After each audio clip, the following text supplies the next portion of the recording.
All right.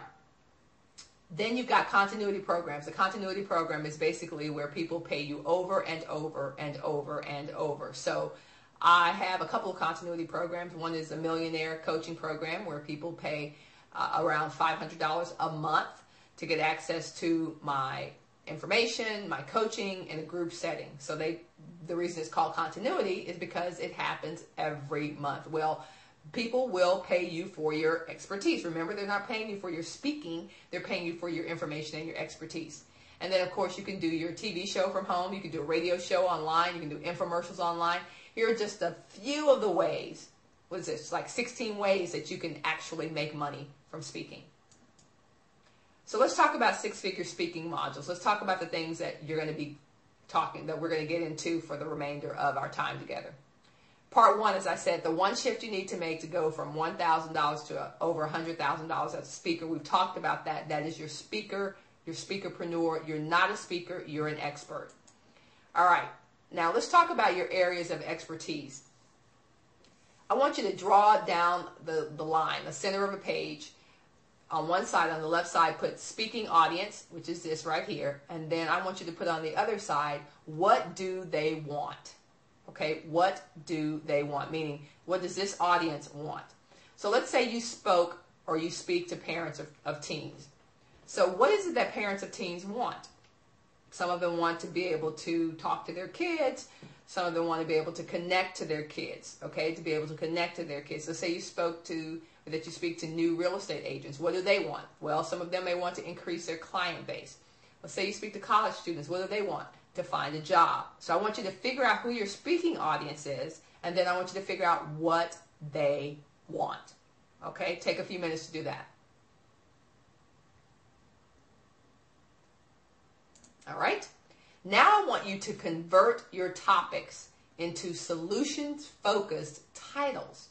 All right? So instead of saying, yeah, I talk to parents, I help them talk to their kids, I want you to create a massively emotionally triggering topic, okay? You want a title, I should say. So, how to talk to your kids so they'll listen to you instead of the drug dealer. Now, you see the emotional connection that a parent might get to that, because a parent's greatest fear is that their kids are going to prefer someone else's advice or counsel over theirs. At some point, every parent feels that way. Either it's going to be somebody out in the community, or it's going to be a drug dealer, or it's going to be somebody who has a bad element, whatever it is.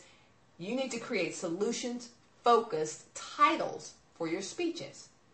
So when people say, what do you speak about? You send over these titles that really say, people go, wow, okay, how to talk to your kids so they'll listen to you instead of the drug dealer.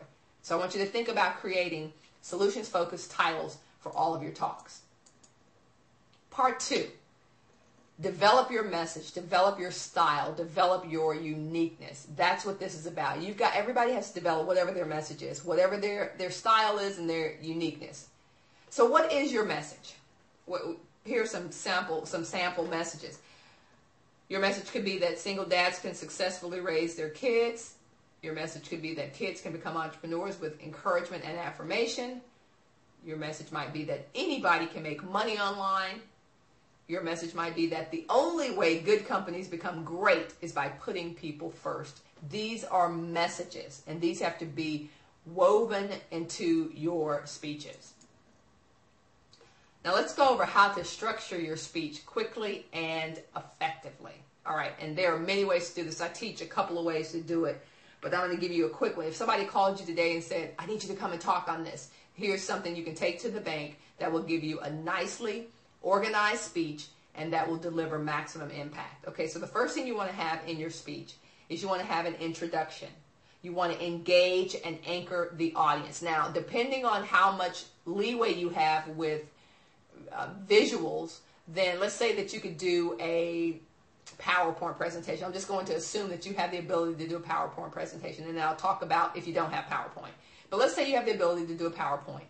Well, what's the thing that really gets people engaged? It's music, it's people talking. So when you first come on stage and you're getting your introduction or somebody else has introduced you, you want to engage your audience immediately and anchor them in whatever you're about to talk to. So if you have PowerPoint on your side, put a quick video or put a quick testimonial from someone who's talking about how working with you has helped them, or put any kind of visual, video, picture, and music, and that will immediately engage the audience, okay? Now, if you don't have PowerPoint, when you get on stage, the first thing you want to do is tell a story.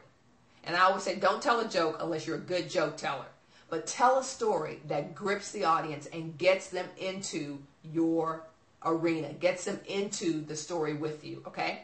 So that's the first thing. You get your introduction done, you engage and anchor the audience. Then you tell another story, basically, why me? When I say why me, I mean, why have you been chosen to do this speech?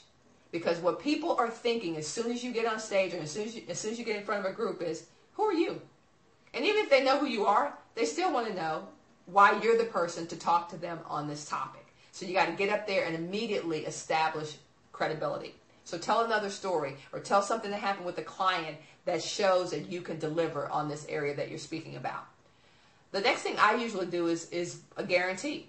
I tell people, here's what you're going to get from me today.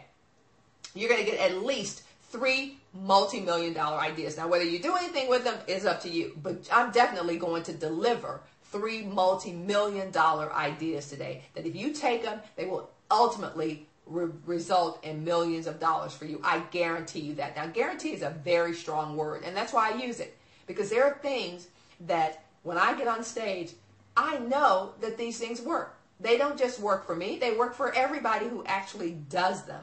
So when you go up there, plant the seed that your audience will get something from you in exchange for their time, okay? Then you want to build up a connection, and you build up an emotional connection with your audience by telling stories, by anchoring them with visuals and pictures and audio, by creating identification, which we talked about earlier, meaning tell them stories where they can see themselves in you and them. Okay, you want people to be able to identify with you, whether it's, hey, I used to be poor and now I'm rich, or I used to not be able to run down the court without falling out, and now I became a great basketball player. Whatever it is, people need to identify. And you build up that connection and you build up that credibility by telling them these stories. And then finally, you want to leave them feeling as if they can do it. Okay, now what this does, it plants a seed that they should stay connected to you. If I'm on stage and I'm saying, look, fellas, look, guys, ladies and gentlemen, let me tell you something. I didn't know anything about the internet. And my first year, because I basically got into it, I learned things, I got mentors, I got coaches. My first time out, I made $25,000. I didn't know what HTML was. I didn't know anything about how the internet worked. I just knew it worked. And I'm going to show you exactly how it can work for you. Well, see, what I'm doing is I'm planting the seed, not only that they can do this too, that I'm just like them, but also why they should stay connected, why they should invest in themselves with my products and services. Okay, so very quickly, you can structure your speech on these 5 points: an introduction, kind of a why me story, what you're going to deliver, what you guarantee. You're going to build up your connection through the entire speech, and then you're going to leave them feeling as if they can do it. All right, key marketing seed. I planted this in here. Ask the audience very early in your presentation if they're interested in learning what you're about to teach. Let me give you an example. When I did a branding seminar recently, or a marketing seminar, I said, is there anybody in here interested in knowing how to increase their business through economical marketing strategies over the next year? Is there anybody in here interested in increasing their revenues $100,000 over the next 6 months? Well, of course people raise their hands. So what I'm doing is I'm planting the seed that I'm getting ready to share this stuff with them, but I also want to get their commitment that they're interested in it. And I'm going to tell you why this is important later. So you want to plant that seed. You want to make sure the audience tells you that they're interested in what you're about to teach them. All right. So we have actually already gone through that. So we're going to skip over that, and we're going to go into part 3.